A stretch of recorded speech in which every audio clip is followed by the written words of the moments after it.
सात संगत जी, प्यार से कहना धन निरंकार जी। तो इसका अच्छा इस्तेमाल करें, इसको वेस्ट बर्बाद ना करें, इसके साथ एक बुरी नीयत से कोई काम ना लें।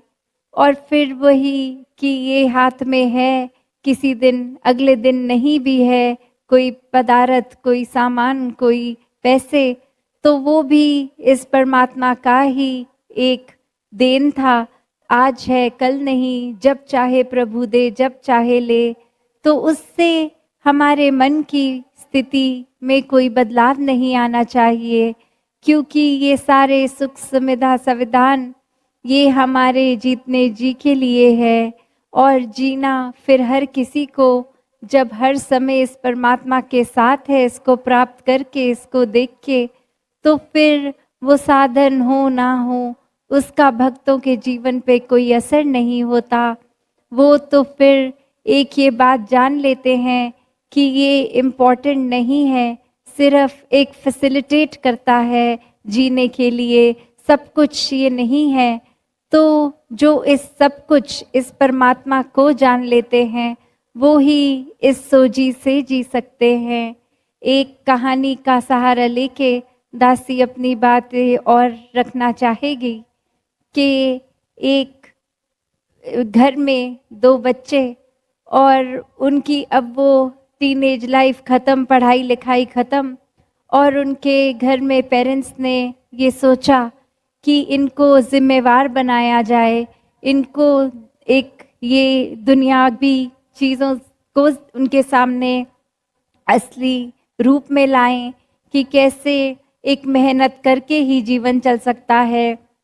एक सिल्वर प्लेट में सिल्वर स्पून से खाकर नहीं कोई जीवन आगे बढ़ सकता है।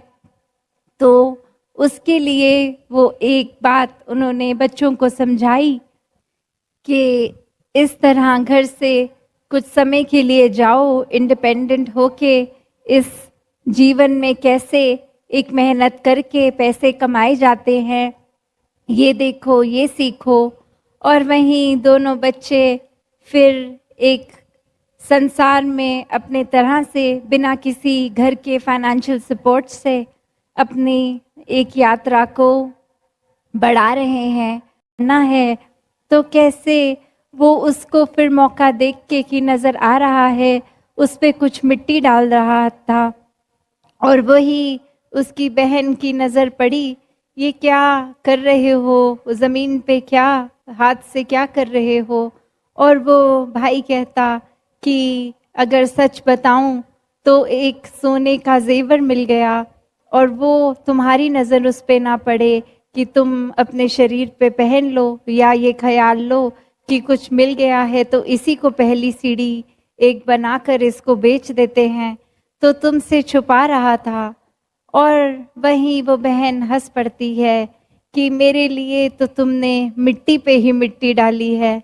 जब ये बात समझ ली है कि एक उसको चीज़ चाहे महंगी है वो, पर जब हमारा ये लक्ष्य ही नहीं कि किसी चीज़ के साधन को अगर वो खुद मिल रहा है तो उससे अपने जीवन की एक सीढ़ी चढ़नी है, पर माता पिता ने ये उद्देश्य दिया था कि खुद से मेहनत करके ये करना है, तो मेरे लिए ये इम्पोर्टेंट थी भी नहीं।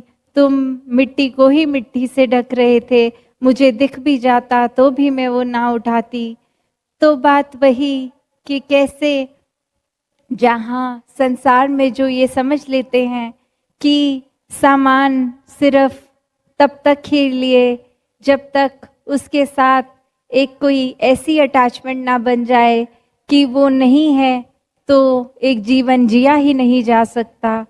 वो बात जैसे राजा जनक, मीराबाई, सब महल में रहने वाले, फिर भी उस तरह से उनके लिए ये सामान पदार्थ चाहे कितने भी महंगे होंगे उनके महलों में, फिर भी एक वो बात कि उनके लिए वो सब मिट्टी समान ही था, क्योंकि वो सच्ची दौलत से जुड़ गए थे।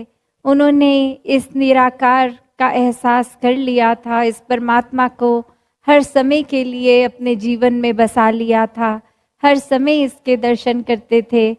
तो वो जानते थे कि सामान्य महंगे से महंगा भी हो, किसी दिन उसकी चमक चली जाएगी, किसी दिन वो टूट जाएगा, किसी दिन वो नष्ट हो जाएगा। सामान हर समय के लिए रहने वाली कोई चीज़ नहीं है। तो हर किसी को एक ये संदेश पहुँचे कि जीवन में आए हैं तो असली उद्देश्य इस परमात्मा की प्राप्ति करना संभव है। एक अच्छाई निकाली जा सकती है, एक बुराई निकाली जा सकती है। तो भक्तों ने हमेशा वो अच्छाई की ओर ही रुख करना सिखाया है कि परिस्थिति अगर इस परमात्मा ने दी है तो अच्छी ही होगी। एक अगर उस परिस्थिति को अच्छा नहीं समझ रहे हम तो वो हमारी कमी है। इस परमात्मा ने तो पूर्ण किया है इस परिस्थिति को भी। जब इस परमात्मा ने हमको जो कुछ दिया वो परमात्मा का जो दान है, तो ये परमात्मा जहाँ पूरा है तो परमात्मा की दी हुई हर परिस्थिति भी पूर्ण है। फर्क सिर्फ हमारे नज़रिए का होता है कि उसको हम किस तरह देख रहे हैं, उस परिस्थिति में से हम निचोड़ क्या निकाल रहे हैं, उससे सिखलाई क्या निकाल रहे हैं। क्या हम सिर्फ हमारे अनुसार कुछ नहीं हुआ तो उसके वजह से इस परमात्मा को ही कोस रहे हैं, या ये भी मान रहे हैं कि ये ही हमारे लिए बेस्ट है और कैसे इसमें वरदान छुपा हुआ है। तो एक ये नज़रिया भक्तों ने हम